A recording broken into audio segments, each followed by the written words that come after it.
Hey guys, welcome to another video. The topic of this video is LinkedIn marketing. In this video, I will be explaining the basics of LinkedIn because I am assuming many of you are not aware of it, and even if you do, you don't have an account on it. So let's get started. So if you don't know what LinkedIn is a social media platform basically for the professionals in the industry. It is not like the other social media platforms like Facebook or Instagram, but you can consider it as a mix of a job searching tool and Facebook.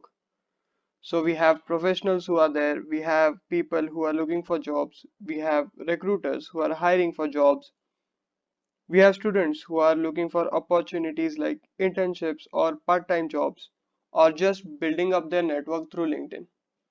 LinkedIn is such a powerful platform that if you are not on it, you are missing out a lot. I'll be breaking this video down into three parts. We will talk about your LinkedIn profile, then job search, and finally, for people who want to expand their network, we will talk about connecting with professionals. Starting with your LinkedIn profile. First of all, the blue LinkedIn logo that you see here indicates a verified profile, just like how a blue tick is used on Instagram. Sometimes you will see a golden logo like this one. This indicates a LinkedIn premium account. Now, talking about these numbers beside the name, that is first, second, and third. In this, first means that the person is connected to you. Second means that there are more than one mutual connections between you and that person. And third means that there are no mutual connections. Now let's talk about the profile picture. The profile picture that you have must be a smiling face. It should include your face and shoulders. Don't use any extreme close-up of your face or a totally zoomed out full body shot. Remember not to use accessories like hats or sunglasses. Also, don't use a selfie or at least something that you can tell is a selfie. Here is the cover picture.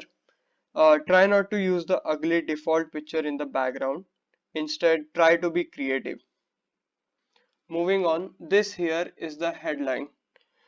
The headline is very important because people who see your profile judge you based on this headline, and this is what makes them click and visit your profile. Now, the first thing that the person looks after landing on your profile is the summary. The summary is extremely important part of your profile. Why? Because this is a space where you can describe yourself. You tell people what you do, what you are passionate about, and what are your accomplishments. You can also use keywords that are related to your domain or your field of expertise. Reason being that LinkedIn is going to recommend you to a recruiter who searches these keywords that you have put in your summary. Also, a final tip, if you are writing about your accomplishments, try to put in some numbers because numbers attract recruiters the most. Moving on to this featured space, you can probably use it to display your CV or a link to any website. If you are displaying your CV, put the latest updated version because most of the recruiters export your CV directly from your profile instead of asking you to mail it to them. Now let's talk about experience. In this space, you can put up all the work experience that you had in the past. So if you have done any kind of quantitative work, meaning that you have impacted the company and benefited the company by, for example, by reducing the cost of the product or introducing a new technology that has increased the productivity by some percentage, then you can put it there because numbers are easier to attract. Also, you can put up links to your projects that you have done with those companies. Now, moving on to the education section, I would recommend you to put down your CGPA here. If you don't have a good CGPA, it's completely okay to skip it. The next section is called licenses and certifications. You can display certificates that you get after completing a course in this section. Now, if you are working with the IEEE committee or any other technical committee, that is not your experience. That goes in this volunteering section.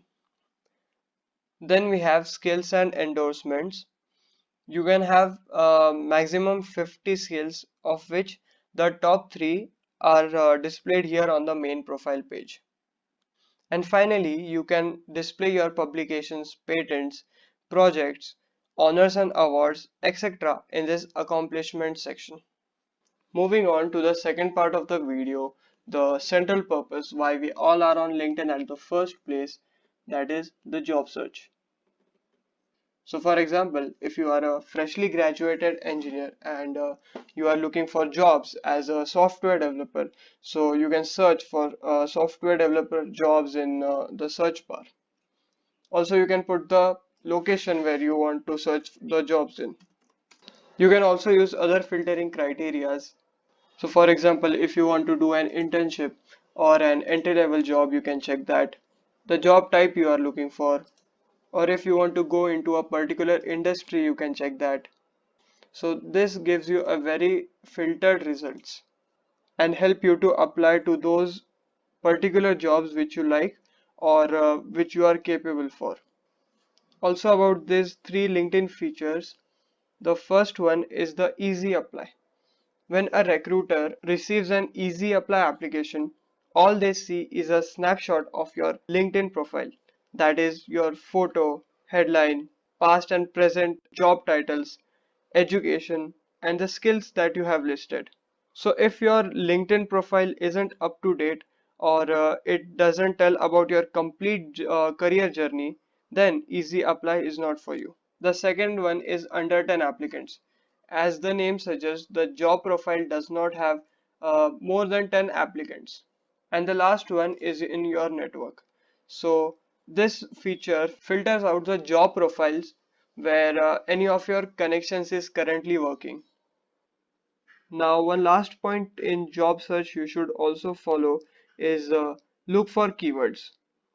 So, in every job description, there are keywords, and these are the keywords which you would like to use to modify your CV.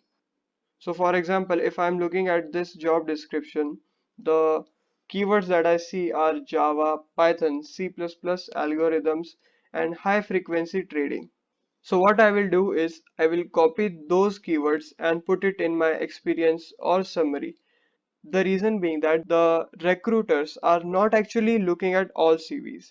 Rather, they make an automated applicant tracking system that compares the job description and your CV or your LinkedIn profile. So if there's a 90% match, then the system will automatically put you in the next stage of the application process, or it will increase the chances of you to get noticed. Okay, so the last part is generating leads and connecting with people. So if you want to connect with any individual, write them a note, always, because it is not necessary that they will add you just by you sending them a request. Try to write them a small note like this. Hey, and follow it with your name. And I am from KJ Somas Sayan, and I would like to add you to my network. It's as simple as that. Also, you can tell them that you are looking for mentorship or you were very interested by the article he or she has written. This is a very tiring process to do. But at the end of the day, the network that you build is rewarding. Moving on, if you get a connection request, whether you know that person or not, there's literally no reason not to accept that request. Growing your connections will only lead you to a wider network and more opportunities. Plus, you will show up more. Okay, so with this, I will be ending the video. If you liked the video, please follow IEEE's Instagram page and also subscribe their YouTube channel. Thank you.